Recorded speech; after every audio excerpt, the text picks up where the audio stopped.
We have professors of theology in universities who don't believe in miracles. And we have people who know just little word, little logos. They are just students of the Bible. They're still studying. They don't know all the Hebrew Bible, the Greek Bible, but because of how they live their life, they are experiencing the miraculous. The two extremes are wrong. Being a man of the world who do not believe in the miraculous nor experience miracle is terrible. Your life will be very boring. Without the power of God, without the miraculous, there is a limit to what you can achieve. For a child of God now, I am not speaking to unbelievers who are not saved. What they are doing to get things done, I don't know. But for a child of God, you cannot fulfill your destiny without the supernatural. And not to believe in the supernatural, believe in miracles, pursue miracles, and you don't know the word, you will enter into trap, because you will fall victim of false prophets and false pastors and fake people who will be selling miracles to you. You won't have the word foundation. The word foundation to screen and prove and verify and validate those miracles. So both are important, which explains why Jesus said to the Pharisees, ye do err, not knowing the scriptures and the power of God. The scriptures and the power of God, they are the two legs upon which every destiny must sit. And these two things are connected to divine encounters, divine appointments. The ability of a believer to see God, to meet with God, to experience God, to have an experiential knowledge of God, not just quoting Bible. The Bible says, and your life is saying nothing. When will your life say something?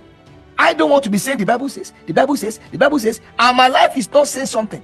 Life will not say anything if power is not there, because power, even in physics, is the ability to perform. The ability, power is what drives things. Everything that God did through us in Nigeria, in Africa, in the past months, came primarily by the grace of God and then by the power of God. The power of God here is not just spiritual power, financial power, relational power, mental power, the ability to execute projects, to have creative knowledge, staying power, endurance. When you see problems, you don't run. It is mental power. And the ability to hear the voice of God, to know where to go, where not to go, is spiritual power. Then financial power, the resources. We could have done nothing in Nigeria without resources. Everything we did was paid for. Imagine if there's no money to buy fuel, to pay honorarium, to rent facility, to publish books, to buy food. We're gonna do nothing. So this explains why a lot of people, they don't experience God. They know God, but they don't experience. In fact, their knowledge of God is limited, because if you really know God, you experience him. And that is what divine appointment, divine encounter, when God visits you. So this is not just a religious jargon or cliche. We are speaking about having an experience.